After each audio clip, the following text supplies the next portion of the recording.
एक बार पुनः आपको ऑल इंडिया जन आंदोलन संघर्ष न्याय मोर्चा के संघर्ष न्याय मोर्चा के चैनल पे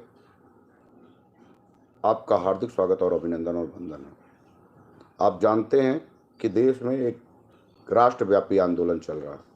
ऑल इंडिया जन आंदोलन संघर्ष न्याय मोर्चा ने देश में 2018 से लेकर के 2024 तक देश का प्रत्येक हिस्सा जिसमें सहारा के पीड़ित है, उन सभी के हितों की लड़ाई के लिए एक संकल्प लिया था। इको गार्डन से संगठन की शुरुआत करते हुए दिल्ली के जंतर मंतर से रामलीला मैदान और रामलीला मैदान से जंतर मंतर होते हुए आज लगभग 43 से 44 दिन हम सभी लोग ऑल इंडिया जन आंदोलन संघर्ष न्याय मोर्चा के साथी न सिर्फ देश की सरकारों को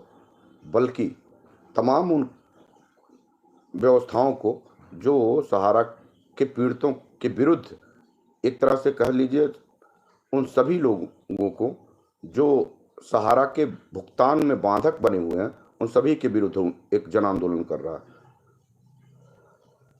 आइए हम बात करते हैं कि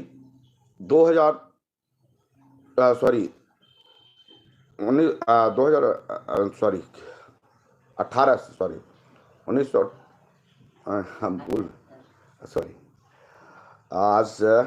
चूंकि थोड़ा सा हम लोगों ने जब 18 में इसकी शुरुआत करी थी तो हम लोगों ने एक संकल्प लिया था। संकल्प था कि मिशन भुगतान के लिए इको गार्डन पार्क से एक निर्णायक लड़ाई लड़ने की शुरुआत की जाए। उसमें संगठन के राष्ट्रीय महासचिव नीरज शर्मा उस समय सहारा निवेशक मोर्चा का निर्माण कर चुके थे और दूसरी तरफ ऑल इंडिया जन आंदोलन संघर्ष न्याय मोर्चा का गठन हुआ था और तैयारी हुई कि जब देश में तमाम लोग सहारा प्रबंधन तंत्र के विरुद्ध एक एप्लीकेशन देने की स्थिति में नहीं थे, हिम्मत और साहस नहीं हो पा रहा था, तो ऐसे में ऑल इंडिया जन आंदोलन संघर्ष न्याय मोर्चा ने संकल्प लिया कि अब ये लड़ाई सड़क पे ही नहीं लड़ी जाएगी, तमाम उन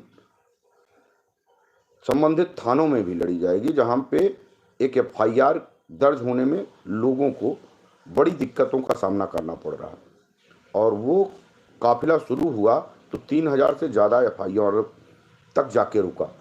आज भी निरंतर FIR के क्रम चल रहे हैं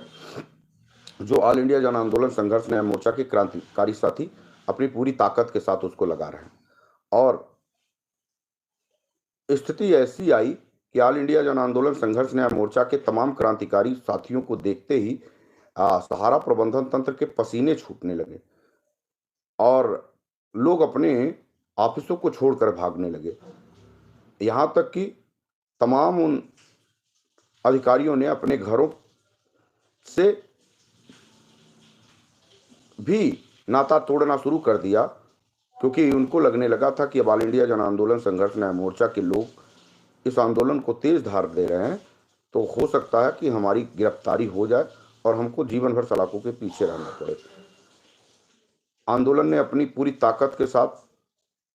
एक प्रदेश से दूसरा प्रदेश से तीसरा प्रदेश करते हुए आंदोलन को बड़ा करते हुए लगातार 16-17 राज्यों में अपने संगठन का विस्तार करना शुरू किया तो तमाम लोग जुड़े, आंदोलन के साथ होने का शपथ लिया और सहारा के निवेशकों के हितों की लड़ाई, कार्यकर्ताओं के सम्मान की लड़ाई लड़ने की दंभे भरते दिखे। लेकिन कहते हैं कि जो सोना है, जो हीरा है, वही अपना चमक दिखा सकता है। वही जिसके अंदर कलेजा है, जिसके अंदर हिम्मत और साहस है, वही संघर्ष की लड़ाई में साथ हो सकता है। तमाम लोग आंदोलन के दौरान मंचों पे अपनी बात कहने आए और अपने आप को प्रतिस्थापित करने की होड़ बनाई और ईगो और अहंकार में बताते हैं राठौर साहब एजेंट लोग क्या करें। मैं अभी आपके उसी प्रश्न पे भी आऊँगा, लेकिन हम अपनी बात रख लें। ईगो और अहंकार पनपने लगा और जब आंदोलन अपने शिखर पे जाने लगा और लगा कि अब आंदोलन जीत जाएगा, तो तमाम लोगों का अहंकार जाग के आगे आता है और देश के निवेशकों के हितों की चिंता और सहारा पीड़ितों के जो पीड़ित कार्यकर्ता हैं, उन सभी को सम्मान की चिंता ना देख के उन्होंने अपना स्वाभिमान और अपना अहंकार आगे लाने का प्रयास किया, जिसके कारण तमाम समय तक हम लोगों को कई मोर्चों पे लड़ना पड़ा। एक तरफ हम सहारा प्रबंधन तंत्र से लड़ रहे थे, तो दूसरी तरफ अपने ही संगठन में छुपे गद्दारों से भी लड़ने के लिए हमको दिन रात मेहनत करनी पड़ रही थी और तमाम मोर्चों पे हम लोगों को एक बड़ी लड़ाई लड़नी पड़ी। नतीजा ये हुआ कि हम 4 सालों तक इस आंदोलन को इतनी दूर तक लेके आने पे विवश हुए। हम ये लड़ाई कभी भी जीत सकते थे, क्योंकि हम लोगों ने स्पष्ट कहा था कि 1 लाख लोग, 13 करोड़ निवेशकों में से 1 लाख लोगों की संख्या किसी गांव में, किसी जिले में, किसी प्रदेश में या देश की राजधानी पे खड़े हो जाए तो हम ये लड़ाई बड़ी आसानी से जीत सकते हैं। लेकिन ऐसा आज तक नहीं हो पाया। उसका कारण सिर्फ सहारा प्रबंधन तंत्र के साथ खड़े होने वाले लोग ही नहीं रहे,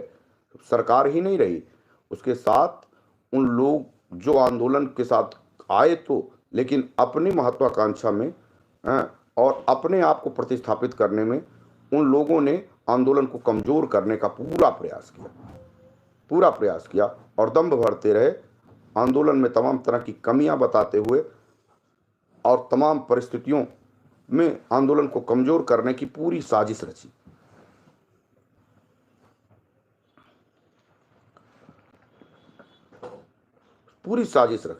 और उस पूरी साजिश रचने के दौरान उन सभी लोगों के मन में स्वयं अपने आप को प्रतिस्थापित करके देश के लोगों को मूर्ख बनाने और उनसे गाहे बेगाहे रूप से उनकी आर्थिक शोषण करने की तैयारी कर ली। कुछ लोगों ने संगठन बनाना शुरू किया और संगठन के विरुद्ध लोगों को भड़काना शुरू किया। उसमें से बहुत सारे नाम देश में सहारा पीड़ितों के जुबानों पे आज भी याद है। आंदोलन पे आज वो दंभ भरते हैं कि अब कोई चारा नहीं है। पहले कहा करते थे कि आंदोलन से क्या हो जाएगा और माननीय सुप्रीम कोर्ट में चल करके हम जो ही याचिका लगाएंगे तो ही माननीय सुप्रीम कोर्ट उनके चेक उनके दरवाजे पे पहुंचा जाएगा, और लोगों को डाइवर्ट करके, आंदोलन से डाइवर्ट करने की पूरी कोशिश करते हुए उन्होंने सुप्रीम कोर्ट में याचिका लगाने के नाम पे तमाम ऐसे लोगों को ठगने की शुरुआत की, जिसमें वो कामयाब होते ना दिखे। और स्थिति ये बन गई कि बीच रास्ते में ही तमाम परिस्थितियों को, फिर भी फर्जीवाड़े का दौर जारी था, और बीच रास्ते में ही जब उनको लगने लगा कि अब आंदोलन की आक्रोश पूरे देश में एक बड़े महाअभियान की तरह शुरू हो गया, तो अपनी साख को डूबते देख वो आंदोलन चिल्लाने लगे। जब तुमको आंदोलन ही चिल्लाना था तो लोगों को मूर्ख बनाने की क्या जरूरत थी? उनका पैसा और उनके शोषण करने की क्या जरूरत थी?